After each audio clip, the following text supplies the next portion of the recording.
Baik. Bismillahirrahmanirrahim. Assalamualaikum warahmatullahi wabarakatuh. Alhamdulillah. Alhamdulillahirabbil alamin. Wa bi nasta'inu ala asyrafil anbiya'i wal mursalin wa ala alihi wa ashabihi wa man ihtadaw ila yaumiddin, amma ba'd. Jamaah dirahmati Allah Subhanahu wa taala. Alhamdulillah, Allah Subhanahu wa taala menurunkan salah satu di antara tanda-tanda rahmatnya kepada kita semua, dan harapan kita seperti itu, karena turunnya hujan ini jamaah dirahmati Allah itu bisa menjadi tanda rahmatnya Allah kepada kita, dan bisa jadi menjadi tanda azabnya Allah Subhanahu wa taala kepada manusia. Tentu harapan kita ini menjadi tanda rahmatnya Allah Subhanahu wa taala. Nah, di sini saya mengingatkan satu peristiwa dan menjadi kebiasaan Nabi SAW ketika raut wajahnya berubah di saat melihat awan mendung sudah mulai menghitam. Dalam sebuah riwayat Sahih, Aisyah radhiyallahu taala anha ini ternyata seringkali membaca raut wajah Nabi SAW berubah di saat ada mendung. Meskipun mendung untuk daerah gurun itu jarang, tapi Rasulullah SAW selalu menampakkan raut wajah yang berbeda, seakan nampak rasa ketakutan, ada kekhawatiran. Nah, ketika berkali-kali ada perubahan pada raut wajah Nabi SAW, inilah Aisyah radhiyallahu taala anha memberanikan diri untuk bertanya kepada Rasulullah SAW, "Ya Rasulullah, intisarinya, aku perhatikan jenengan ini ketika sudah melihat ada tanda-tanda menghitam di langit, mendung, pertanda mau turun hujan, wajah dan raut wajah jenengan berubah, seakan nampak rasa ketakutan, ada kegalauan, ada rasa kekhawatiran. Apa yang terjadi?"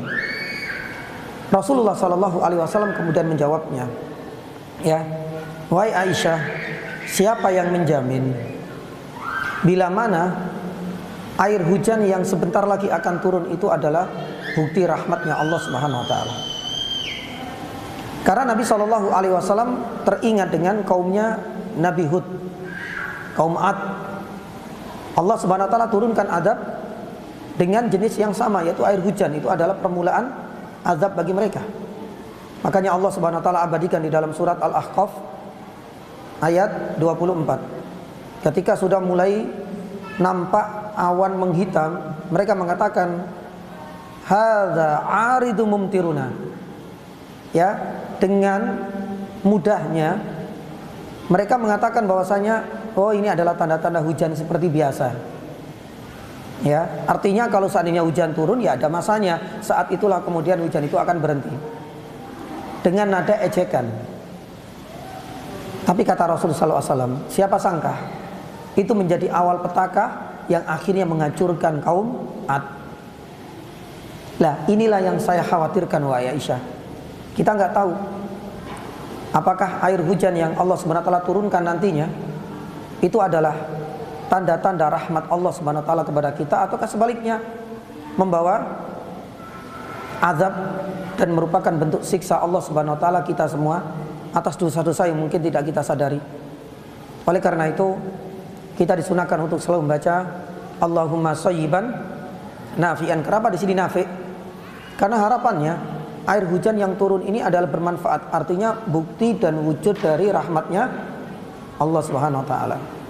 Ya, nah itu adalah salah satu di antara adab sejatinya ketika kita melihat awan mendung yang sudah menghitam, dan adab-adab sebelum hujan turun itu adalah tidak bersuka cita, tapi menampakkan rasa kekhawatiran sembari membaca doa agar nantinya turun yang hujan itu adalah rahmatnya Allah Subhanahu wa taala. Baik, jamaah dirahmati Allah Subhanahu wa taala. Di sesi yang kedua ini kita akan membahas tentang metode dan jenis-jenis gangguan yang dilakukan oleh orang-orang kafir Quraisy pasca Nabi SAW berdakwah secara terang-terangan. Ya, yang sebelumnya kita sampaikan bagaimana reaksi keras mereka dilatar belakangi oleh sebab-sebab tertentu. Ada 5 sebab yang sudah kita sampaikan di sesi yang pertama.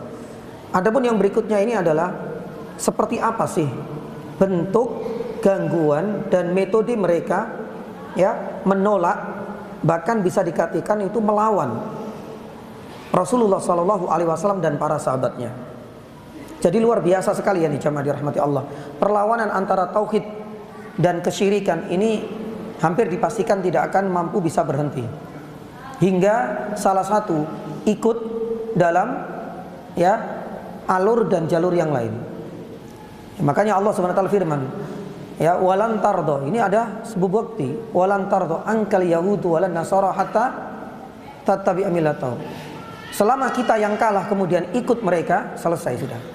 Atau sebaliknya, mereka beriman kepada kita, insya Allah hal itu akan menghentikan perseteruan antara dua kutub yang tidak akan mungkin bisa dipertemukan. Nah, dalam hal kesyirikan ini kita bisa melihat, subhanallah, begitu luar biasanya mereka untuk selalu melawan sebagai bentuk penolakan keras terhadap dakwah Nabi Sallallahu Alaihi Wasallam. Ini baru di awal-awal loh ya. Ya, nanti kita akan lihat bagaimana penolakan dan jenis gangguan mereka itu sampai berakhir nanti dalam pertumpahan darah, yaitu apa? Peperangan. Ya, nanti ada pengusiran yani juga, ada penyiksaan yani juga. Pun demikian, ya, di antara mereka pun harus ada yang meregang nyawa misalnya. Ini adalah bagian dari bentuk yani perlawanan mereka. Jangankan itu jamaah, nanti pada pertemuan selanjutnya insya Allah kalau nggak ada udzur, bab yang berikutnya itu adalah pendirian home base camp Islamic Center di rumahnya Al-Arqam Ibnu Abil Arqam dan hijrah ke Habasyah. Siapa sangka ya orang-orang yang selama ini mereka benci ketika sudah menjauh ke Habasyah. Kalau seandainya kita benci orang, terus orangnya itu kemudian pindah negara, kita ikuti nggak? Ya sudah, mungkin banyak di antara kita bersyukur alhamdulillah, tasakuran dan lain sebagainya, sudah tidak ada lagi orang yang mengganggu kita. Itu rata-rata seperti itu. Tapi siapa sangka sahabat yang sudah sampai di Habasyah itu tetap dikuntiti terus. Ya, dikirim sampai ke sana. Ya. Orang-orang, salah satunya adalah Amr bin Al-As, bagaimana caranya mereka itu, istilah kita itu diekstradisi, dideportasi, ditolak kemudian balik lagi ke Mekah biar mereka itu bisa meluapkan ya penyiksaannya kepada para sahabat. Makanya perlawanan antara tauhid dengan kesyirikan ini jamaah, kalau kita belajar dari kisah Nabi Sallallahu Alaihi Wasallam pasca berdakwah luar biasa. Ya, subhanallah. Yani nggak ada masa reses antara permusuhan syirik dengan tauhid. Maka oleh karena itu jamaah dirahmati Allah Subhanahu Wa Taala, disinilah para ulama itu membagi menjadi dua metode, dua jenis gangguan secara besar yang dilakukan oleh orang-orang kafir Quraisy semenjak Nabi Shallallahu Alaihi Wasallam berdakwah secara terang-terangan. Yang pertama, ya, itu metode yang dipakai oleh mereka adalah melakukan tekanan secara psikologis. Jadi gangguannya itu secara psikis. Ya, memang secara fisik tidak. Itu nanti jenis yang kedua. Jadi yang pertama metodenya secara tekanan secara psikis, dan yang kedua itu secara apa? Yani fisik. Kita bahas yang pertama dahulu, secara psikis. Jadi menekan dari sisi psikologinya. Gangguan ini bisa berbentuk beragam. Yang pertama, orang-orang kafir Quraisy ini menekan psikis Nabi SAW, pun demikian dengan sahabat, nanti kita akan sampaikan pula, itu dengan labelisasi buruk. Artinya melabeli Nabi SAW dengan gelar-gelar buruk. Tapi ini menjadi janggal. Kenapa demikian? Sebelum Nabi SAW berdakwah, bukankah Nabi SAW mendapatkan gelar baik dari mereka? Yaitu gelar apa? Al-Amin. Bahkan ketika usia 35 tahun kemarin kita bahas, ya, mengisyaratkan peristiwa apa? Renovasi Ka'bah. Ketika mereka berseteru untuk menempatkan Hajar Aswad di tempat semula, akhirnya kan kemudian mereka membuat sayembara. Siapa yang keluar dari pintu ini, dialah yang berhak. Ternyata yang datang siapa? Rasulullah. Apa kata mereka? Atanal amin rodina. Kalau yang datang itu adalah al-amin, merujuk kepada Nabi SAW, sudah pasti bijak, pasti keputusannya benar. Karena kita memahami betul bagaimana karakter al-amin, kejujurannya dan amanahnya Nabi SAW. Dan itu adalah label baik yang mereka sendiri berikan kepada Rasulullah. tapi berubah drastis ketika Rasul Shallallahu Alaihi Wasallam sudah mulai berdakwah. Lah, untuk menekan secara psikis ini ada beragam bentuk. Yang pertama adalah dengan melabeli Nabi Shallallahu Alaihi Wasallam dengan gelar-gelar buruk. Lah, gelar-gelar buruk ini Allah Subhanahu Wa Taala banyak abadikan di dalam Al-Quran, dan yang satu ada di dalam hadis. Yang pertama, Nabi Shallallahu Alaihi Wasallam digelari dengan apa? Seorang majnun. Majnun itu artinya yakni gila. Allah Subhanahu Wa Taala berfirman di dalam surat Al-Qalam ayat 51. Lamma sami'udz dzikra wa yaquluna innahu lamajnun. Ya, ketika Allah Subhanahu wa taala menyuruh Rasul sallallahu alaihi wasallam menyampaikan Al-Qur'an, kemudian mereka mendengar ayat-ayat Allah, mereka enggak bisa untuk membantah ayat Al-Qur'an sekali lagi. Lah, ini biasanya orang-orang yang orang awam, orang yang terjepit tapi ngeyel, itu biasanya larinya ke sini. Ketika berargumentasi nggak bisa, itu biasanya yang diserang apanya? Personalnya, orangnya. Seperti ini. Lamma sami'udz dzikra, ketika mereka mendengar Al-Qur'an, tapi mereka malu untuk mengakui ini adalah ayatnya Allah. Ini bukan perkataan Muhammad dan ini mustahil berasal dari Muhammad. Tapi mereka malu untuk mengakuinya. Yang diserang apa? Yang diserang itu adalah orangnya. Wa yaquluna innahu lamajnun. Nggak usah percaya Muhammad dan omongannya ini, ya, karena Muhammad itu adalah orang gila majnun. Ada di dalam surat Al-Qalam ayat 51. Terkadang label yang kedua, Nabi Shallallahu Alaihi Wasallam itu digelari ya sebagai seorang pendongeng. Ya, kalau majnun itu kan dikesankan omongannya ngelantur, berarti yang keluar dari lisannya Rasulullah baik Al-Quran maupun As-Sunnah itu dianggap seperti omongannya orang gila. Yang kedua, itu disebut sebagai seorang pendongeng. Ya, berarti pendongeng itu adalah orang yang bercerita tentang kisah-kisah fiktif, jadi nggak nyata. Allah Subhanahu Wa Taala berfirman di dalam surat Al-Furqan ayat yang kelima.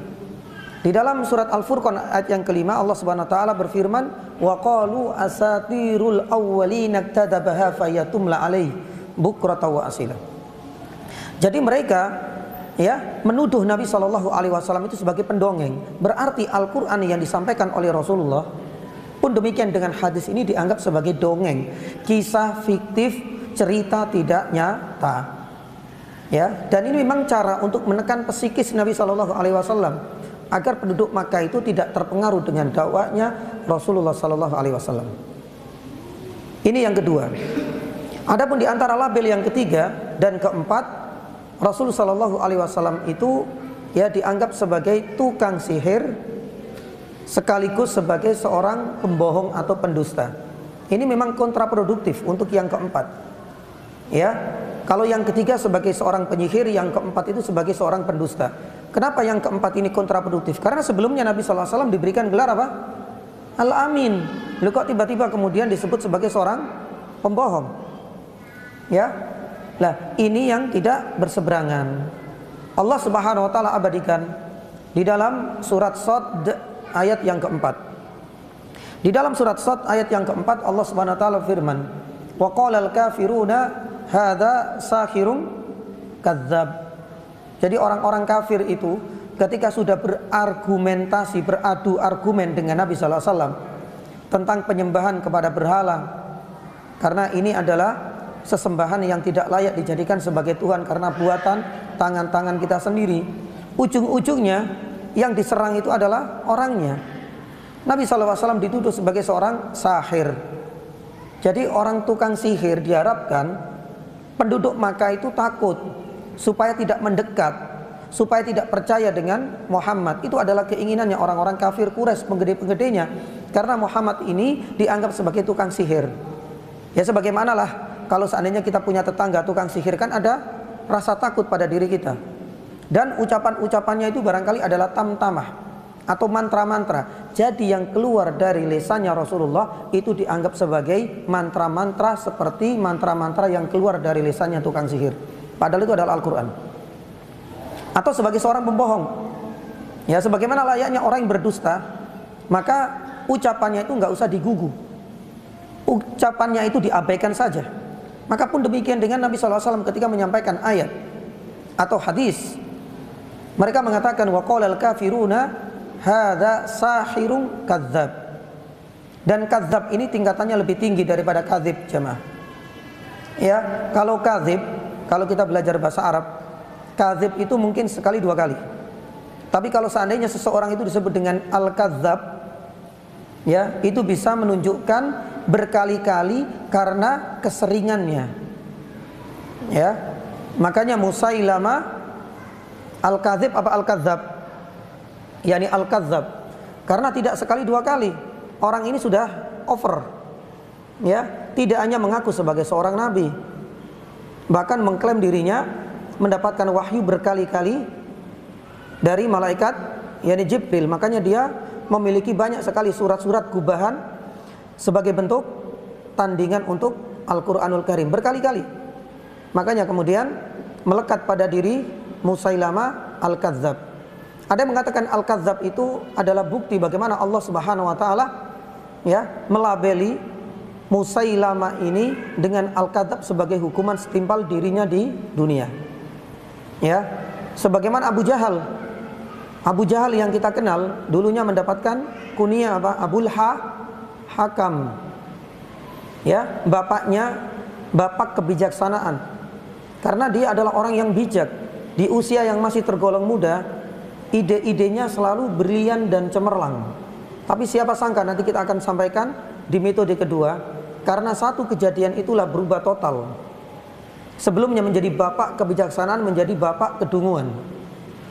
Bahkan Abu Jahal itu yang melekat hingga saat ini dalam buku-buku sejarah, ya, bahkan nama beliau banyak di antara kita yang tidak hafal nama aslinya. Bahkan apalagi Abul Hakam itu seakan-akan sudah hilang dari yakni buku-buku yakni sejarah. Maka itu adalah balasan yang setimpal untuknya. Nah, kita kembali kepada kadzdzab. Kadzdzab ini luar biasa.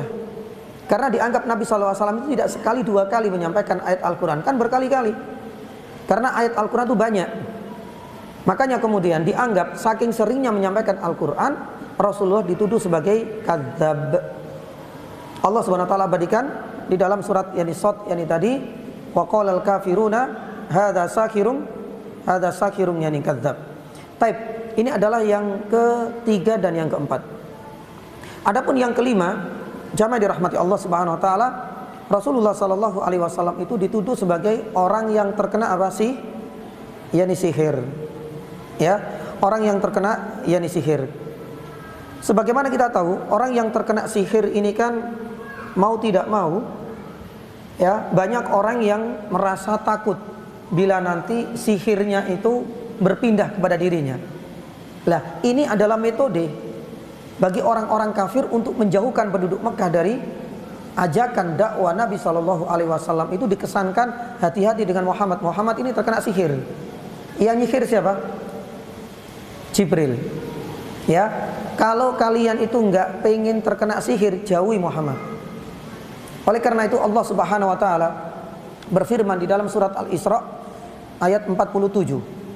Di dalam surat Al-Isra ayat 47 Allah Subhanahu wa taala firman wa qala dzalimun in tattabi'una illa rajulan mashura. Ketika orang-orang kafir Quraisy mengatakan sejatinya orang yang kalian ikuti ini adalah rajulan mashur, orang yang terkena apa? Sihir. Ya. Jadi orang yang terkena sihir, maaf, itu kadang-kadang omongannya apa? Ngelantur. Lah itu dikesankan pada diri Nabi sallallahu alaihi wasallam. Rasul sallallahu alaihi wasallam ketika menyampaikan wahyu itu dianggap dia sedang terkena sihir. Jadi hati-hati, enggak usah dipercaya.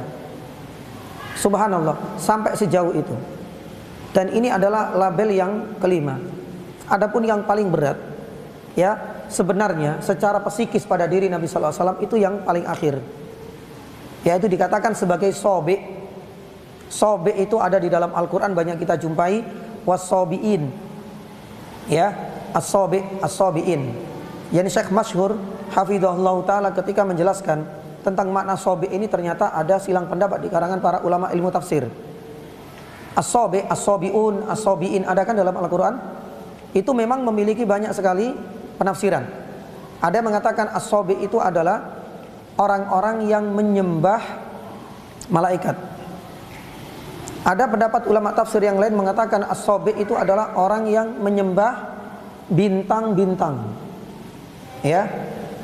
Ada yang mengatakan as-sabi itu adalah orang yang menyembah matahari. Ya, sebagaimana kisah pada kaum Nabi siapa? Nabi yakni Sulaiman. Ya. Lah, jamaah dirahmati Allah Subhanahu wa taala, tapi sobe yang dialamatkan, ditujukan kepada Nabi Shallallahu Alaihi Wasallam itu memiliki makna yang lebih dalam. Ya, tidak hanya menekan secara psikis pada diri Nabi Shallallahu Alaihi Wasallam, tapi juga menyulut api emosi dan kemarahan serta kemurkaan penduduk yang di Makkah. Apa itu arti sobe? Sobe itu artinya pengkhianat bangsa kalau kita kaitkan dengan negara. Atau kalau kita kaitkan dengan tradisi mereka, jadi mereka adalah sobe itu pengkhianat warisan leluhur. Dan ini yang paling berat ya nih jamaah. Bagi Nabi SAW secara pribadi, secara psikisnya, dan bagi para penduduk, maka ini juga akan memicu emosi mereka. Sobe, makanya disebutkan dalam Musnad Ahmad, dan banyak yang mensahihkan kisah ini dari riwayat seorang yang sahabat yang bernama Rabi'ah ibnu Ad-Dili, Rabi'ah ibnu Ibad Ad-Dili radhiyallahu ta'ala bercerita. Cukup panjang sebenarnya hadisnya.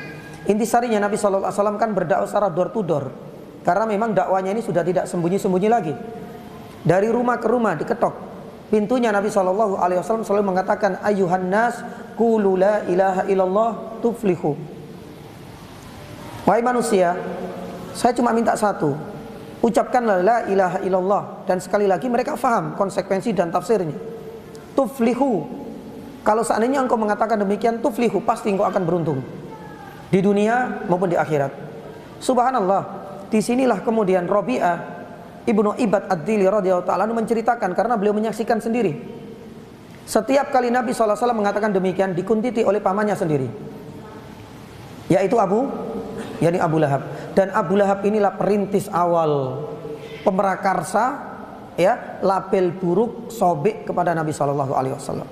Dari belakang Nabi Shallallahu Alaihi Wasallam, setelah dikuntiti terus oleh Abu Lahab, setiap kali Nabi Shallallahu Alaihi Wasallam mengatakan la ilaha illallah, dari belakang muncul semacam teringatan, teriakan sembari mengatakan innahu kadzib, innahu sobek. Ya, dan ini yang paling berat. Sekali lagi, kalau seandainya kita dikatakan gila, mungkin banyak orang insya Allah kalau tersulut emosinya enggak, tapi berusaha untuk menghindar, khawatir, ada rasa takut. Pun demikian orang yang terkena sihir misalnya, kita akan menghindar. Kadzib, kita akan berusaha juga akan menjauh. Tapi kalau seandainya dia pengkhianat bangsa, ya, itu akan memicu dan memacu apa? Kemarahan dan kemurkaannya. Oh, ternyata ini yang mengkhianati apa? Tradisi, leluhur, warisan nenek moyang kita. Dan ini yang paling berat dirasakan secara psikis oleh Nabi Shallallahu Alaihi Wasallam. Lah, jamaah dirahmati Allah Subhanahu Wa Taala. Inilah diantara 5 labelisasi buruk. Dianggap sebagai seorang majnun, dianggap sebagai pendongeng, dianggap sebagai sahir, tukang sihir, atau sebagai seorang kadzab, pembohong. Ya, pun demikian orang 6 ya. Orang yang terkena sihir rajulan masyhura tadi di surat Al-Isra ayat 47, ya. Rajulan masyhura, orang yang terkena sihir. Sudah belum? Orang yang terkena sihir? Belum? Sudah ya? Ya, yang kelima adalah orang yang terkena sihir, itu ada di dalam surat Al-Isra ayat 47. Sedangkan yang terakhir dalilnya dari hadis. Nabi sallallahu alaihi wasallam dianggap sebagai sobek, sebagai pengkhianat bangsa dan pengkhianat warisan leluhur. Itu ada di dalam hadis, dalam Musnad Ahmad, dan banyak yang mensahihkan hadis ini, meskipun ada yang mengatakan sahih li ghairi atau setara dengan hasan. Taib jemaah dirahmati Allah, dari labelisasi ini dapat kita ambil 2 faedah penting ya nih jemaah. Ya, faedah yang pertama, ya, kita harus banyak bersyukur. Karena seumur-umur, dan mudah-mudahan ya enggak ya, seumur-umur kita tidak pernah ya dituduh dengan atau dilabeli dengan gelar-gelar buruk seburuk yang dialami, yang diterima oleh Nabi sallallahu alaihi wasallam. Bahkan para ulama mengatakan gelar buruk 6-6-nya ini langsung sekaligus untuk satu orang. Mungkin kita pernah dianggap gila, tapi nggak pernah kemudian dianggap sebagai tukang sihir. Karena tukang sihir itu biasanya punya apa? Fashion khusus, punya raut wajah yang khas, atau mungkin barangkali yang kelihatan dari ya ucapan-ucapan dan perbuatannya juga. Itu biasanya cuma 1-2. Itu pun kalau seandainya terbukti. Tapi selama ini hampir alhamdulillah kita aman dari labelisasi buruk di saat kita itu berdakwah. Tapi siapa sangka ya nih jamaah, Rasulullah SAW untuk satu sosok yakni saja 6 gelar buruk itu langsung dialamatkan kepada Nabi SAW, terutama yang terakhir ini berat banget. Maka dari sinilah kita harus banyak bersyukur yakni jamaah. Seberat apapun kita di dalam berdakwah, ya, sebanyak apapun rintangan kita di dalam membimbing masyarakat kita, ya, meskipun kita dicela, dihina, insya Allah tidak seberat Nabi SAW ketika mendapatkan labelisasi buruk dengan sebanyak itu dalam sekali tempo.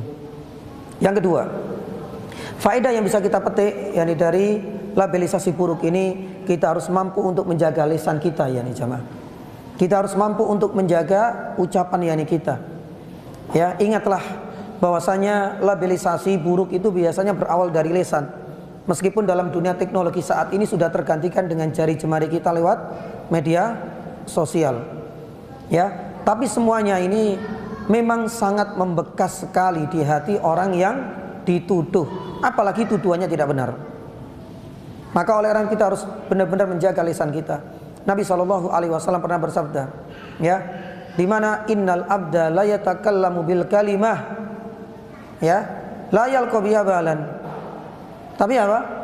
Yang satu karena mengharap ridha Allah, rafa'allah bi darajat. Yang satu mendatangkan sukhtillah, kemurkaan Allah, menyeret mereka ke dalam neraka. Terkadang ucapan kita baik secara lisan maupun lewat jari jemari kita media sosial yang tanpa kita sadari, meskipun itu dalam bentuk candaan, seringkali yani juga ya berbarengan dengan unsur-unsur penghinaan, cacian kepada saudara kita.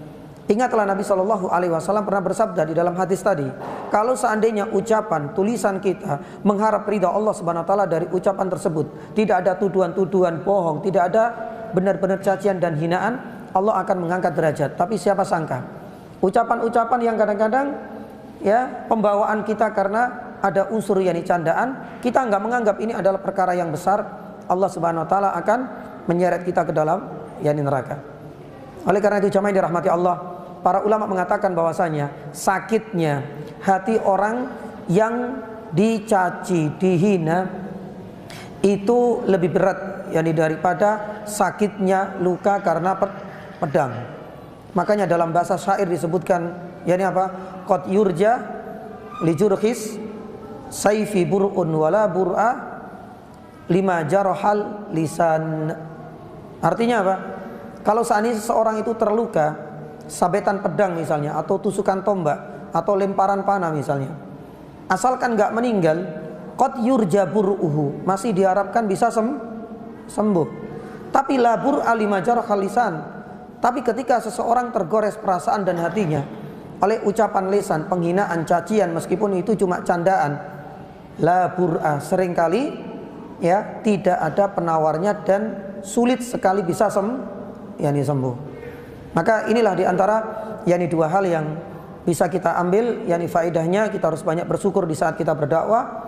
Seberat apapun hinaan, cacian orang-orang kepada kita di saat kita ingin menyuarakan kebenaran, enggak seberat Nabi SAW. Dan yang kedua, kita harus tetap menjaga lisan kita. Nah, kita lanjutkan ya. Masih pada poin yang pertama, yaitu bentuk ya serangan secara psikis pada diri Nabi dan para sahabat. Yang pertama adalah labelisasi buruk, yang tadi ada 6. Yang kedua, untuk mendonkan ya psikologi Nabi SAW itu lewat apa? Mereka menghina dan membuli syariat Allah. Mereka menghina dan mencaci maki wahyu Allah Subhanahu wa taala. Ini adalah cara kedua mereka menekan psikis Nabi SAW. Dan inilah yang terjadi pada Abu Jahal. Ya, Abu Jahal yang dijamai dirahmati Allah Subhanahu wa taala, ketika mendengar Rasulullah sallallahu alaihi wasallam menyampaikan ya 4 ayat di dalam surat Ad-Dukhan tentang zakum. Ya, di dalam surat Ad-Dukhan ayat 43 sampai ayat 46. Ya, 43 sampai 46 surat Ad-Dukhan, inna syajarataz zakum ta'amul athim kal mughli yahli fil butun ka ghalyil hamim. Bahwasanya makanan bagi penduduk neraka itu adalah syajaratuz zakum, yaitu pohon zakum. Ta'amul hathim, ini adalah makanan bagi orang yang berdosa, yaitu penghuni neraka. Kal mughli yahli fil butun, seperti minyak panas yang mendidih di dalam perut. Ka ghalyil hamim, yakni seperti air yang mendidih. Subhanallah, ternyata ini dijadikan sebagai bahan guruan, sebagai bulian untuk Nabi sallallahu alaihi wasallam, mencaci syariat Islam, mencaci ayat Allah, seakan-akan ingin menolak bahwasanya zakum itu hanyalah cerita dan dongeng semata. Makanya ketika ayat ini disampaikan oleh Rasulullah, Abu Jahal koar-koar di hadapan orang-orang kafir Quraisy. Ya ma'syara Quraisy, wahai orang-orang kafir Quraisy, ya, tahukah kalian Muhammad ini sedang menakut-nakuti kita dengan pohon zakum? Tahukah kalian apa itu pohon zakum? Kata Abu Jahal. Abu Jahal kemudian menjawab sendiri, pohon zakum itu adalah ajwatu yathrib bizzabat. Ya, dia menafsirkan sendiri, tapi ada unsur apa? Penistaan terhadap syariat. Sebenarnya zakum yang sering disampaikan oleh Muhammad ini sejatinya adalah apa? Ajwa itu apa? Kurma. Yathrib itu di mana? Madinah. Itu adalah kurma yang ada di Yathrib di Madinah. Ya, sambil berbangga dia mengatakan, wallahi demi Allah, ya, la in istamkanna minha, kata si siapa ini, Abu Jahal, la tamazzakannahu tazakkuman.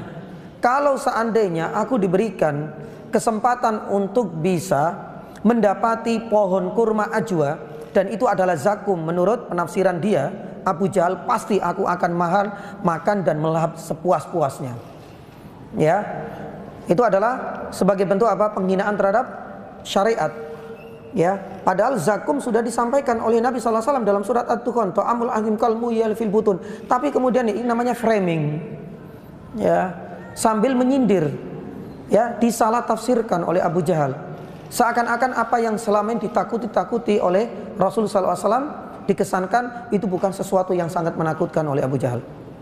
Nah, makanya para ulama mengatakan ini adalah bentuk yang kedua ketika orang-orang kafir Quraisy itu berusaha untuk memframing, untuk membuli, untuk menghina syariat Allah. Salah satunya adalah pohon yakni zakum yang dikesankan bukan sesuatu yang sangat menakutkan, tapi sesuatu yang sangat indah. Bahkan sampai menantang Abu Jahal, kalau aku ketemu dengan pohon zakum, pasti aku akan makan sepuas-puasnya, waliyadzubillah. Ini adalah yang ketiga yakni jamaah. Adapun yang keempat, yang ketiga, di antara bentuk ya gangguan secara psikis itu adalah menghina secara personal, menghina Rasulullah Sallallahu Alaihi Wasallam pada kepribadiannya. Ya, kalau tadi itu dengan labelisasi, kemudian yang kedua itu dengan menghina apa yang dibawa oleh Rasulullah, yang ketiga ini menghina secara personal, bahkan sampai kemudian meludahi Rasul Sallallahu Alaihi Wasallam. Oleh karena itu jamaah dirahmati Allah Subhanahu Wa Taala, inilah yang terjadi pada diri Nabi Sallallahu Alaihi Wasallam. Sebenarnya yang ketiga dengan yang pertama hampir mirip. Salah satu contohnya itu adalah apa yang dilakukan oleh Ummu Jamil, istrinya siapa? Istrinya Abu Lahab. Makanya istrinya Abu Lahab ini pernah kita sampaikan ya. Jadi beliau Rasul SAW dengan Abu Lahab ini punya hubungan tiga. yakni satu, kerabat karena antara ponakan dengan yakni paman. Yang kedua, punya hubungan musaharah karena dulu pernah menjadi mantu, berbesanan. Dan yang ketiga itu adalah jar jiron karena mereka berdua itu rumahnya berdekatan. Tapi meskipun demikian, dia menjadi paman kerabat yang paling benci kepada Rasulullah, menjadi mantan besan yang paling murka kepada Nabi, dan menjadi tetangga yang paling buruk kepada Rasulullah. Dan ini yang terjadi pada Ummu Jamil ketika tahu, karena dekat, jadi tahu Rasul Shallallahu Alaihi Wasallam pernah beberapa hari sakit.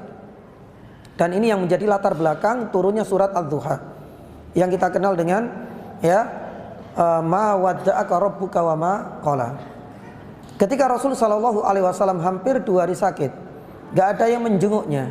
Dimanfaatkan sama si Ummu Jamil ini untuk menjenguk, bukan untuk menunjukkan empatinya karena Nabi sallallahu alaihi wasallam sedang sakit, tapi malah dijadikan sebagai kesempatan untuk menghina personal, untuk mencaci Nabi sallallahu alaihi wasallam.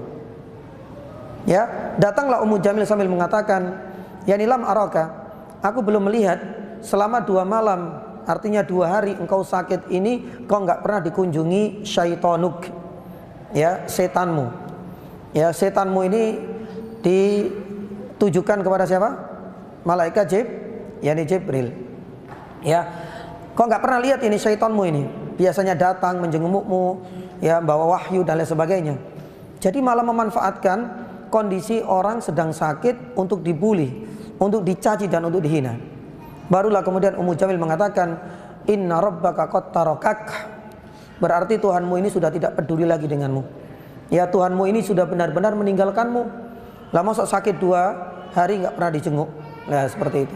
Lah, jamaah dirahmati Allah. Tak lama kemudian turunlah surat Ad-Duha.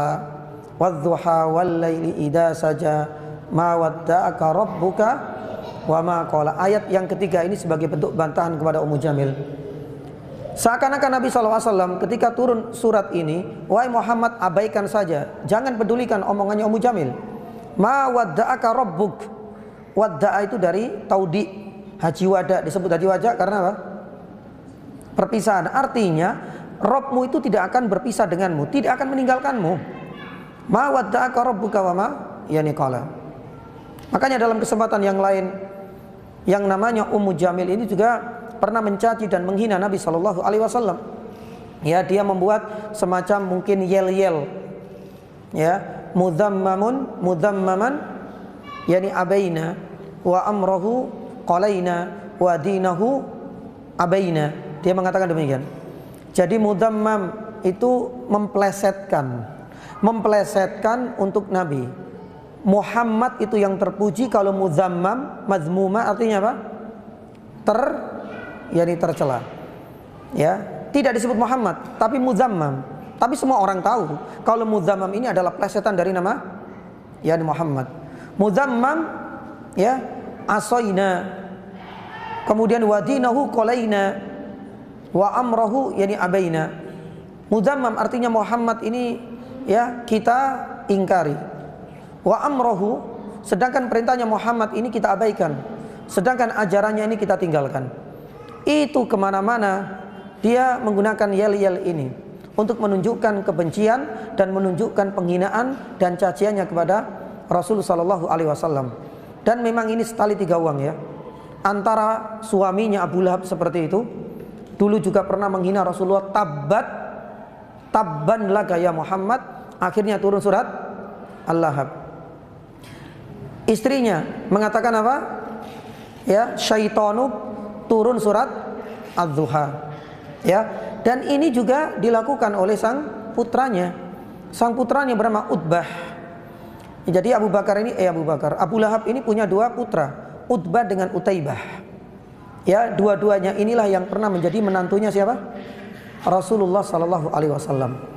Ya, Utbah dengan Utaibah ini pernah dinikahkan dengan 2 putri Rasulullah, yaitu Ruqayyah dan Ummu Kulthum. Tapi semenjak turunnya surat Al-Lahab, langsung kemudian diintimidasi kedua putranya oleh Abu Lahab. Kamu ikut bapakmu atau ceraikan kedua putranya Muhammad, karena dia sudah menghina kehormatan kita keluarga. Ya, akhirnya kemudian diceraikan. Tapi Allah Subhanahu wa taala memberikan ganti yang lebih baik, dan kelak akan dinikahi oleh siapa? Oleh Utsman ibnu yakni Affan. Ruqayyah terlebih dahulu dinikahi oleh Utsman, dan nanti kita akan sampaikan Ruqayyah dan Utsman inilah 2 orang menantu dan putri Nabi sallallahu alaihi wasallam ikut dalam rombongan pertama hijrah ke mana? Ke Habasyah. Jadi ketika Nabi sallallahu alaihi wasallam hijrah ke kota Madinah, Utsman dan Ruqayyah itu masih di Habasyah. Sedangkan yang dibawa diangkut ke kota Madinah nantinya dalam hijrah itu cuma Ummu Kulthum. Makanya nanti setelah Ruqayyah meninggal, yang dinikahi itu siapa? Ummu Kulthum. Taib, kita kembali lagi ke sini. Jamaah dirahmati Allah, Utbah ini dalam perjalanan dagangnya ke negeri Syam ini pernah sempat menghampiri Nabi Shallallahu Alaihi Wasallam. Padahal dulu itu adalah mertuanya. Sembari mencaci menghina Nabi Shallallahu Alaihi Wasallam, dia meludah, langsung diludahi Nabi Shallallahu Alaihi Wasallam.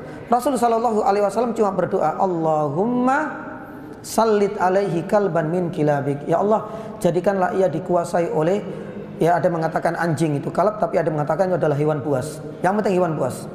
Ya bahasa kita itu musnahkan, matikan, ia akan dimakan oleh hewan buas. Doanya Nabi SAW memang terdengar jelas oleh Utbah ibn Abi Lahab. Ya, makanya sepanjang perjalanan sebenarnya dia itu rasa takutnya luar biasa. Dia minta untuk selalu dilindungi oleh ajudan-ajudannya.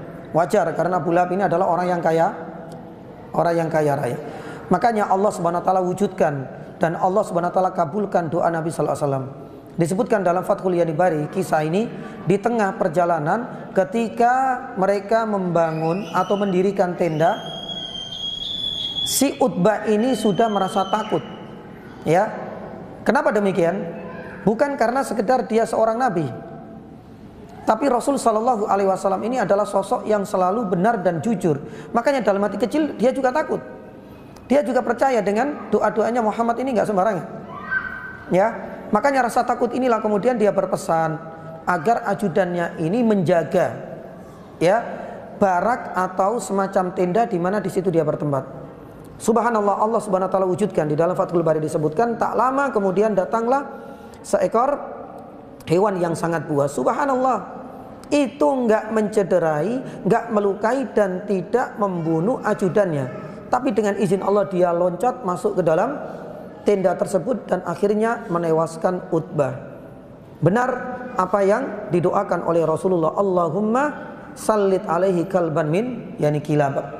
Dan ini adalah balasan yang setimpal bagi orang yang selalu mencaci dan menghina Nabi Shallallahu Alaihi Wasallam. Dan ini adalah bentuk yang ketiga, bagaimana mereka menggunakan metode untuk menekan psikis Rasulullah yani Shallallahu Alaihi Wasallam. Jamaah yang dirahmati Allah Subhanahu Wa Taala.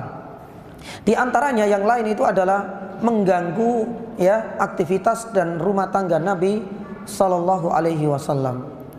Ya, makanya disebutkan dalam riwayat ini yang keempat, Rasulullah Shallallahu Alaihi Wasallam ini pernah diganggu oleh mereka. Ya, jadi yang namanya panci, istilah kita apa ya, periuk atau tempat untuk masak, itu ternyata dilempari jeroan. Ya, istilahnya jeroan itu kalau kita kan bisa kita makan, bisa kita manfaatkan, bahkan bisa kita jual. Yani hewan ternak.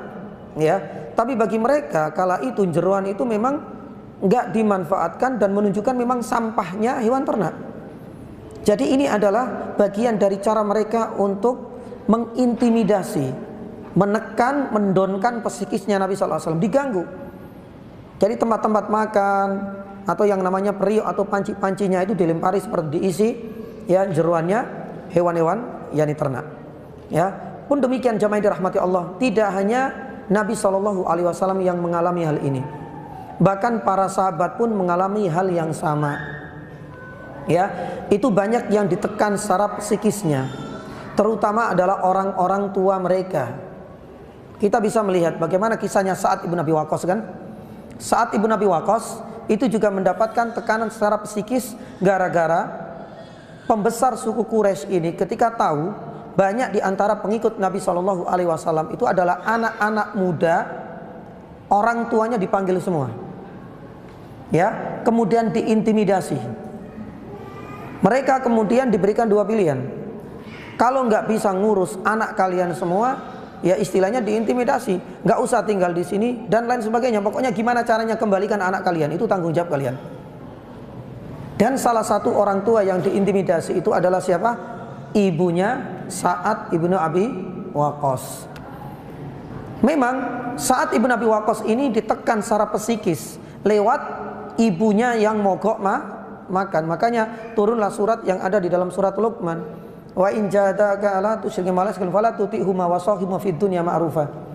Sampai enggak mau makan, bahkan kemudian saking ya mungkin enggak bisa menahan juga ya, tapi beliau tetap wa sahibhuma fid dunya ma'rufa, berusaha untuk menjaga hubungan baik dengan orang tuanya, karena memang Sa'ad ibnu Abi Waqqas ini termasuk sahabat yang dulu paling berbakti kepada orang tuanya, terutama kepada ibunya. Maka dalam kondisi yang sudah tidak mungkin lagi ditahan, beliau mengatakan kepada ibunya, "Wahai ibundaku tercinta, seandainya engkau memiliki 100 atau 1000 nyawa, hal itu tidak akan menjadikan aku meninggalkan ajaran Nabi Shallallahu Alaihi Wasallam." Artinya, sekalipun engkau punya banyak nyawa mati gara-gara mau makan, kemudian dihidupkan kembali, aku tetap akan terus melayanimu, tapi aku juga akan menjaga prinsipku untuk bertahan membela agama dan ajaran Nabi Shallallahu Alaihi Wasallam.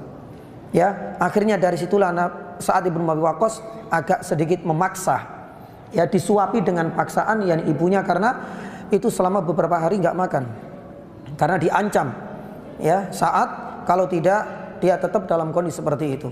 Hal ini juga terjadi pada ayah dan ibunya Mus'ab ibnu siapa? Umair. Kita tahu jamaah dirahmati Allah, Mus'ab ibnu Umair ini juga akhirnya terkena tekanan secara psikis. Bagaimana tidak? Dalam beberapa riwayat, Mus'ab ibnu Umair ini adalah lelaki dan termasuk pemuda yang bahasa kita itu kulitnya paling mulus, paling putih, rambutnya juga paling bagus, fashionnya apalagi, bahkan sepatunya saja disebutkan dalam riwayat itu diimpor dari negeri Yaman.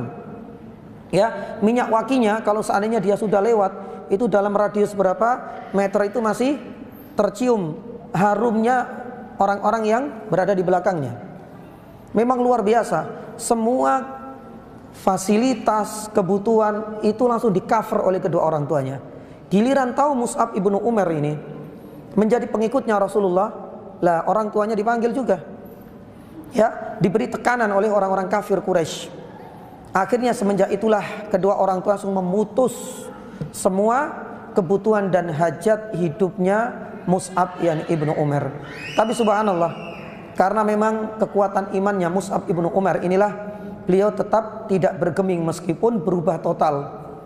Makanya di dalam sebuah riwayat yang masih diperselisihkan oleh para ulama, ketika Rasul Shallallahu Alaihi Wasallam berada di Masjid Quba bersama dengan Ali sebagai perawi hadis ini, menyaksikan dari kejauhan Mus'ab ibnu Umair ini sudah berubah total.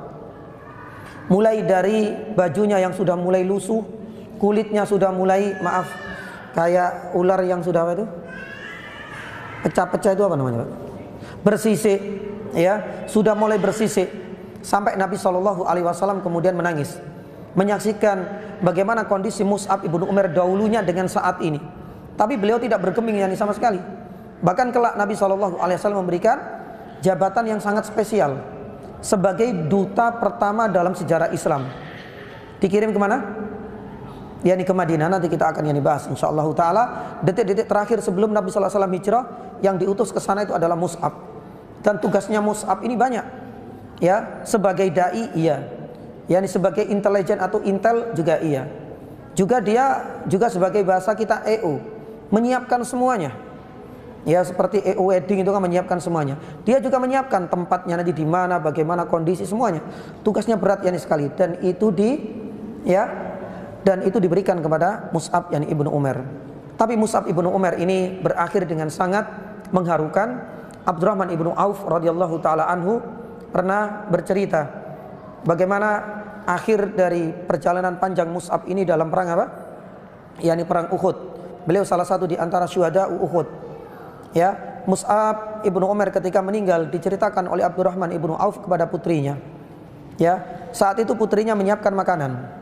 Abdurrahman ibnu Auf itu kemudian bercerita kepada putrinya, "Tahukah kau dengan seorang pemuda yaitu Mus'ab ibnu Umair, dulu dia ceritakan seperti itu dan berakhir dalam perang Uhud, sampai pakaiannya saja itu enggak cukup untuk menutupi wajahnya, terlihat bawahnya.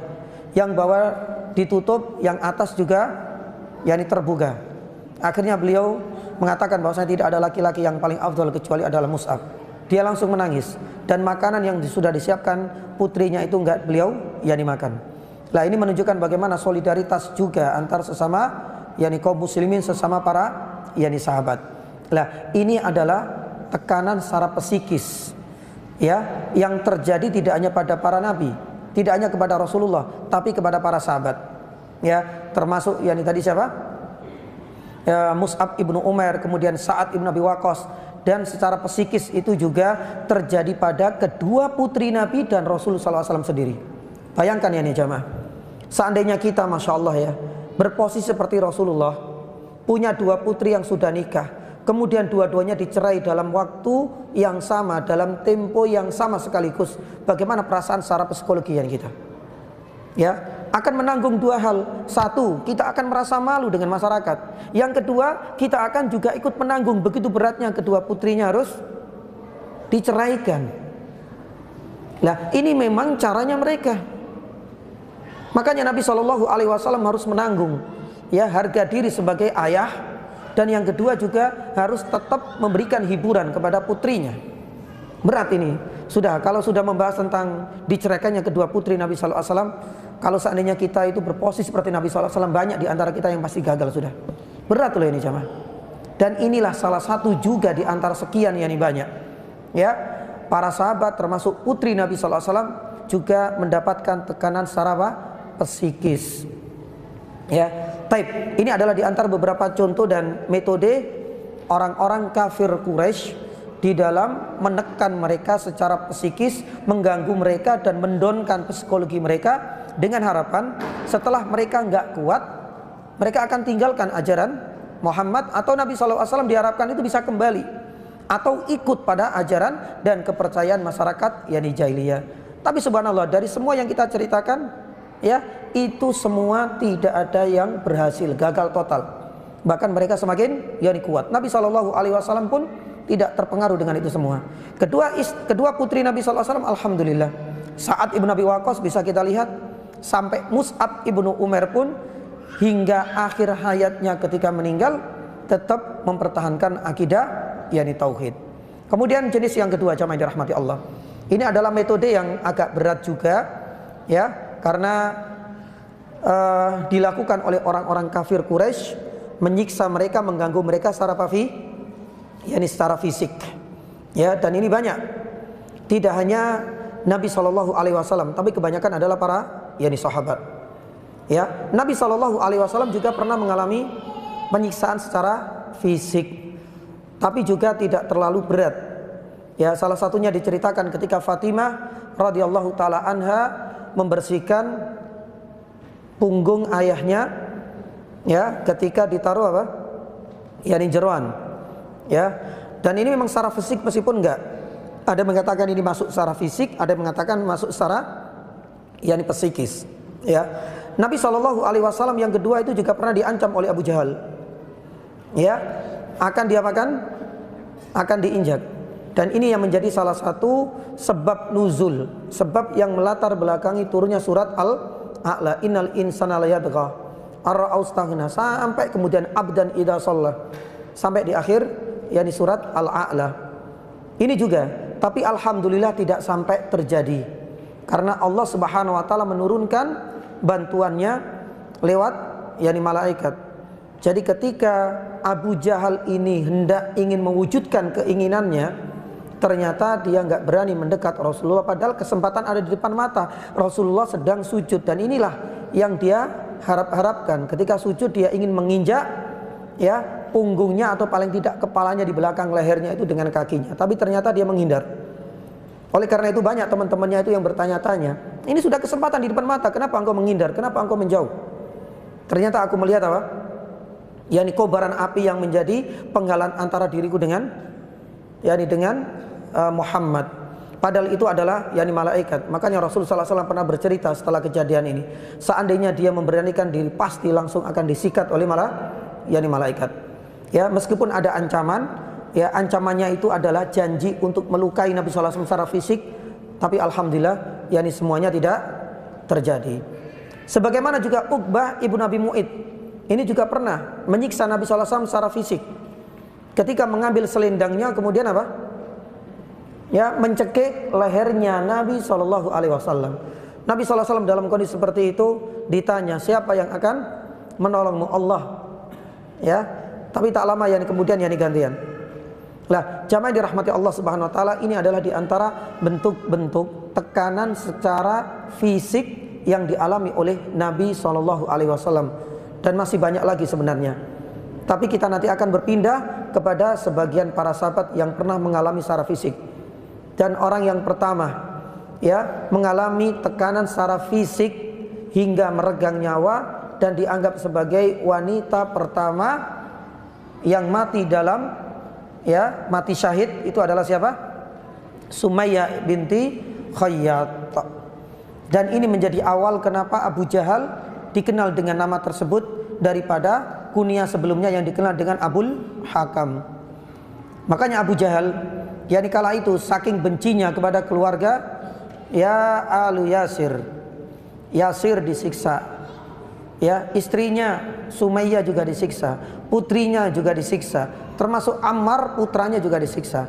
Tapi semuanya meninggal kecuali Ammar. Ya, ayahnya Yasir meninggal. Istrinya yaitu Sumayyah binti Khayyat itu menjadi wanita pertama syahid. Dan inilah yang menjadi awal malapetaka kenapa Abu Jahal dikenal dengan nama tersebut. Makanya disebutkan dalam riwayat Abu Jahal ini waliyadzubillah menusuk ya semacam dengan tombak yakni dari yakni kemaluannya yakni Sumayyah sampai tembus ke belakang. Ya, banyak orang yang kemudian merasakan ini sudah di luar batas. Kalau saya dibunuh sudah selesai. Ya, dengan cara seperti ini apalagi terhadap seorang wanita yang tidak memiliki daya dan kekuatan, dengan cara seperti ini nggak elok, nggak etis. Akhirnya kemudian dengan sendirinya Abu Jahal itu melekat pada namanya. Lah di sini ada silang pendapat di kalangan para sejarawan. Ada yang mengatakan Abu Jahal itu adalah memang nama yang diberikan oleh Rasulullah. Ada yang mengatakan nama itu diberikan oleh Al-Walid ibnu Mughirah, pembesar suku Quraisy, karena tidak terima dengan perlakuan yang dilakukan oleh Abu Jahal. Ada yang mengatakan itu adalah pemberian dari masyarakat, ya teman-temannya sendiri dari kalangan orang-orang kafir yakni Quraisy. Allahu taala alam bisawab. Tapi sejarah membuktikan Abu Jahal itu yang melekat hingga dia tewas dalam perang yakni perang Badar. Lah, jamaah dirahmati Allah Subhanahu wa taala, ini adalah bukti para sahabat sampai ada yang meregang nyawa. Sumayyah meninggal, pun demikian dengan Yasir, pun demikian dengan putrinya, menyisakan yakni satu yaitu Ammar. Oleh karena itu Allah Subhanahu wa taala menurunkan ayat illa man ukriha wa qalbu mutmainnun bil iman. Karena Yasir ini dalam kondisi kekalutan dan ketakutan, akhirnya beliau berani berbohong. Berani berbohong. Ya, secara lisan saja, tapi secara hatinya masih mengakui ya keimanannya terhadap Nabi sallallahu alaihi wasallam. Diceritakan kepada Rasulullah, Rasulullah sallallahu alaihi wasallam kemudian menyampaikan ayat tersebut. Enggak ada masalah. Karena berbohong secara umum itu diperbolehkan, terutama dalam kondisi-kondisi apa? Darurat, genting seperti ini nggak ada masalah. Yang penting kita hanya berbohong secara lisan, hati tidak ikut-ikutan. Ya, lah ini yang terjadi pada keluarga Yasir. Yang kedua adalah Abdullah ibnu Mas'ud, dan ini sangat masyhur. Makanya Abdullah ibnu Mas'ud ini menjadi sahabat yang pertama kali menyuarakan dengan keras Al-Quran setelah siapa? Setelah Nabi SAW. Jadi nggak ada yang berani menyampaikan ayat Al-Quran secara terang-terangan dengan suara yang kencang setelah Rasulullah, kecuali siapa? Abdullah ibnu Mas'ud. Makanya kejadian ini berawal ketika mereka berada di rumahnya Al-Arqam ibnu Abi Arqam. Ya biasalah kumpul sama ya relasi-relasi teman-temannya, ada yang kemudian nyeletuk. Mosok istilahnya Nabi SAW saja yang menyampaikan ayat Al-Quran, siapa kiranya di antara kita yang berani? Langsung tunjuk tangan Abdullah ibnu Mas'ud. Padahal ibnu Mas'ud ini secara fisik yakni kecil. Dan yang kedua, Abdullah bin Mas'ud ini bukan berasal dari lingkungan suku-suku yang terkenal di bangsa Arab. Makanya dikhawatirkan kalau seandainya bonyok dihajar oleh pembesar Quraisy, besar kemungkinan nggak ada yang bantu. Karena bukan dari kalangan mereka. Tapi karena sudah bahasa kita mungkin boneknya bonek terpuji nih Pak ya. Akhirnya Abdullah bin Mas'ud memberanikan diri membaca surat apa? Surat Ar-Rahman. Baru membaca Bismillahirrahmanirrahim, Ar-Rahman, Allamal Quran, belum selesai, semua pembesar Quraisy langsung kemudian mengajar. Yani tak lama kemudian setelah selesai usai dengan bonyok seperti itu diajar rame-rame, ditolong oleh beberapa sahabat yang lain. Alhamdulillah sempat yani Siman ditanya, lah ini yang kita khawatirkan. Tapi dengan keberaniannya meskipun kakinya itu kecil, kurus memang. Makanya dalam riwayat ketika naik, Abdullah bin Mas'ud kan betisnya kelihatan kecil, kemudian ada sahabat yang menghina. Tapi Rasulullah SAW mengatakan bahwasanya beratnya betisnya lebih berat daripada apa? yakni gunung Uhud. Lah ketika ditanya seperti ini yang kita khawatirkan, dalam kondisi sudah bonyok seperti Abu Mas'ud mengatakan, kalau seandainya engkau masih memberikan kesempatan lagi, aku akan memberanikan diri. Sudah wes, ini sudah nggak mungkin lagi diteruskan. Makanya dalam sejarah disebutkan, orang yang pertama kali menyuarakan Al-Quran dengan terang-terangan setelah Rasulullah itu adalah Abdullah ibnu Mas'ud. Dan yang ketiga itu adalah Bilal bin Rabah. Ini sangat masyhur ya, ini sekali. Bilal bin Rabah, ya, dalam cerita memang itu adalah cerita yang sahih. Ya, Umayyah ibnu Khalaf, ini siapanya? Ya, Umayyah bin Khalaf itu siapanya? Ya, itu adalah majikannya Bilal. Kalau tadi yang mencekik itu adalah Uqbah ibnu Abi Mu'id. Ya, Uqbah ibnu Abi Mu'id. Dan Uqbah ibnu Abi Mu'id inilah yang termasuk di antara 7 orang, kata Abdullah bin Mas'ud, meregang nyawa dalam perang Uhud. Ya, termasuk di antaranya adalah Umayyah ibnu Khalaf, majikannya siapa? Yani Bilal. Karena mereka-mereka ini penggede-penggede yang mereka tidak hanya secara psikis, bahkan secara fisik itu benar-benar menyiksa para sahabat. Makanya Nabi SAW kan pernah berdoa, ya Allah hancurkanlah mereka-mereka, disebut nama-namanya. Abu Jahal disebut, ya pun demikian dengan Umayyah bin Khalaf disebut, pun demikian disebut pula yakni Uqbah ibn Abi Mu'id. Ya Ibn Mu'id yang tadi mencekik Rasulullah. Umayyah bin Khalaf ini adalah majikannya siapa? Yani mantan majikannya Bilal ibn Rabah. Disebut nama-nama itu. Kata Abdullah bin Mas'ud, tidaklah aku mendapati, ya, dikabulkannya doa Nabi SAW kecuali semua yang disebutkan itu meregang nyawa, tewas semua dalam perang, yakni dalam perang yakni Badar, yakni subhanallah. Lah Bilal ibn Rabah selalu mengatakan apa? Ahad, yakni ahad. Apa alasannya? Kenapa Bilal selalu menyebut ahad, ahad? Ya, para sejarah mengatakan ahad, ahad ini adalah kalimat yang sangat dibenci oleh majikannya siapa? Umayyah ibnu Khalaf. Makanya beliau memang sengaja, ya, untuk memantik emosinya. Tapi bagi Bilal nggak ada masalah, meskipun itu ditelentangkan di atas, yakni gurun pasir yang panas, kemudian ditaruh batu besar, bagi beliau itu bukan satu halangan yang berarti. Dia tetap mengatakan ahad, ahad. Makanya dalam cerita kan marahnya luar biasa, emosinya menjadi-jadi. Karena memang kalimat ahad itu adalah kalimat yang sangat dibenci oleh Umayyah ibnu Khalaf sebagai mantan yakni majikannya. Allahu ta'ala a'lam yani bisab. Mungkin barangkali ini yang bisa kami sampaikan. Dan insya Allah ya, rentetan dari tekanan secara psikis maupun rentetan gangguan secara fisik itu nanti kita akan sampaikan, ya. Dan ujung-ujungnya nanti berakhir dengan apa? Secara fisik, yaitu pertumpahan darah dalam perang jihad, perang apapun itu sudah ya bagian dari gangguan. Tapi sebenarnya terakhir yang dijamain dirahmati Allah, ya, kiranya kalau kita bandingkan manakah yang paling berat diterima oleh Nabi, ujian secara psikis ataukah ujian secara fisik? Ya, Nabi SAW pernah ditanya oleh Aisyah, ya, Nabi SAW pernah ditanya oleh Aisyah, ya Rasulullah, hal ata alaika yaumun kana asyaddu ala Uhud. Ya Rasulullah, adakah ya kejadian peristiwa yang engkau anggap paling parah, ya, paling dahsyat, melebihi kekalahan yang terjadi pada perang yani Uhud? Nabi SAW kemudian mengatakan yani bahwasanya ya yang paling berat itu adalah ketika Nabi SAW diusir sekembalinya dari Taif. Para ulama mengatakan ini lebih banyak berkaitan dengan secara psikis. Nabi SAW malu, ya, dakwah ke sana nggak ada satupun yang menerima. Di satu sisi Nabi SAW sedang mencari base camp baru. Setelah Al-Arqam ibnu Abil Arqam, rumahnya ini sudah tidak memuat lagi. Meskipun sebagian sahabat sudah disuruh untuk hijrah ke Habasah sampai 2 kloter. Tapi Nabi SAW begitu sayangnya kepada para sahabat, cari base camp baru. Ke Taif gagal. Nah nanti kemudian Allah Subhanahu Wa Taala menghiburnya dengan apa?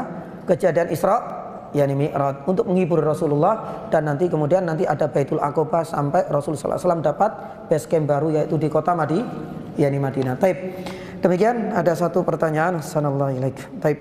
Agar bisa lebih berani dalam menyampaikan kebenaran, berat ini, kepada orang lain, terutama yang lebih tua dan orang yang dihormati di kalangan ya di masyarakat. Taib. Secara umum saya ingin menyampaikan sabda Nabi Shallallahu Alaihi Wasallam.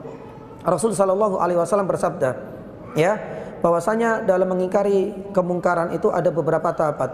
Man ra'a minkumul munkaran falyughayyirhu. Yang pertama dengan apa? Ya, yani fabiyadihi. Itu kalau seandainya kita memang mampu, ya, yad itu adalah kiasan, baik secara makna atau secara hissi. Artinya langsung kemudian kita gerbek kalau memang madorotnya lebih kecil.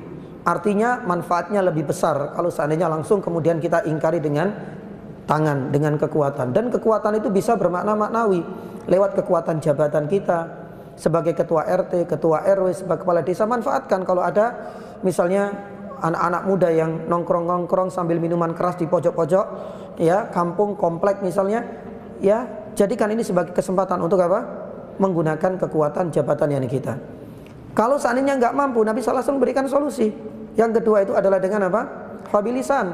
Lisan itu secara lisan, baik itu secara tulisan. Karena sekarang sudah tergantikan lisan, dakwah-dakwah lisan itu lewat flyer, lewat media sosial dan lain sebagainya. Itu kalau seandainya kita mampu, baik lewat ceramah langsung maupun lewat tulisan, karya maupun flyer-flyer dakwah. Itu bisa. Kalau seandainya nggak mampu, maka cuma ada solusi yang terakhir, fabiqalbihi wadzalika at'aful iman, dan itu adalah derajat iman yang paling rendah. Tapi itu juga solusi yang ditawarkan oleh Nabi. Maka di sini jamaah yang dirahmati Allah, bagaimana tips yang untuk bisa lebih berani dalam menyampaikan yakni kebenaran? Sebenarnya bukan lebih berani untuk menyampaikan yakni kebenaran, tapi kita harus mengukur kemampuan kita dulu. Itu yang pertama. Kalau seandainya nilai kita itu memang pas di solusi pertama, kita jangan sampai mundur apalagi turun level. Kalau seandainya memang nilai kita itu ada di yang kedua, fabilisani, manfaatkan. Jangan sampai naik ke atas karena bahayanya lebih besar, dan jangan juga yakni turun ke bawah. Itu yang pertama.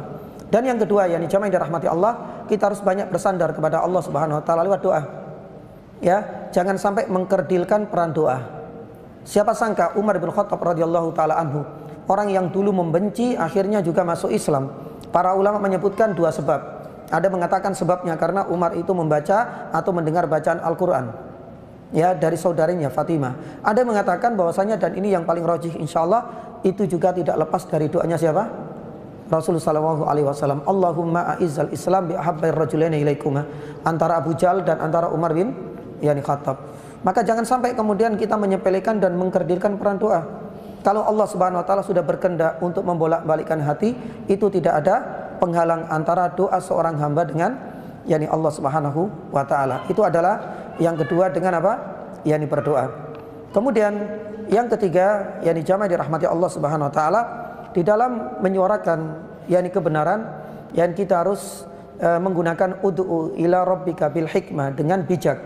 Kalau seandainya bijak itu dikaitkan dengan tangan, ya, kata Ibnu Qayyim itu adalah akhdhu syai' yani fi makani, atau wad'u syai' fi makani, sesuai dengan porsinya. Jangan sampai kebablasan. Lisan pun demikian, harus bijak bil hikmah. Ya, kalau memang dengan lisan kita berani, ya sudah, dengan hujah-hujah yang kuat. Jangan sampai keluar kata-kata kotor. Lah, seperti itulah makna yakni bijak di dalam kita yakni dakwah.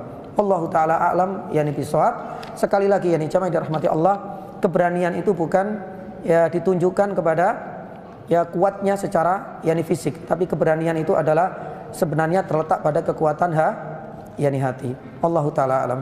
Mungkin itu saja yang bisa kami sampaikan. Ada kuis. Baik. Mudah-mudahan. Ya? 16 masih ada kuis atau bagaimana? Oh, ada seragam ini. Oh gitu ya. Kita ya kan cek lagi semua itu. Oh, baik. Ya masih. Berapa 51? Nah, maaf ya nih jamaah, karena saya harus mengejar waktu di tempat yang lain. Untuk sementara untuk kuisnya maaf ya, kita tunda. Tapi adanya double nggak nanti? Ada pertemuan selanjutnya.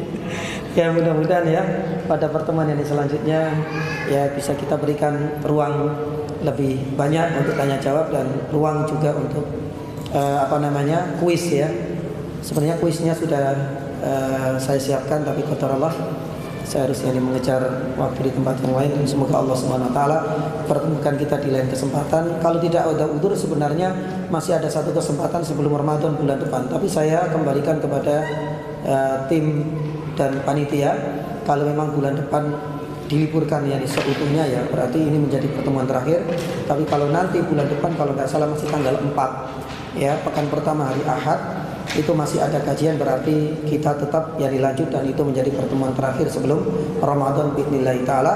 Semoga Allah SWT mudahkan langkah kita untuk selalu meniti jejak Nabi sallallahu alaihi wasallam dengan mempelajari fikih sirah Rasulullah sallallahu alaihi wasallam. Subhanallah, asyhadu an la ilaha illa anta, astaghfiruka wa atubu ilaik. Wa sallallahu ala nabiyyina Muhammadin wa ala alihi wa sahbihi wasallam. Wassalamualaikum warahmatullahi wabarakatuh.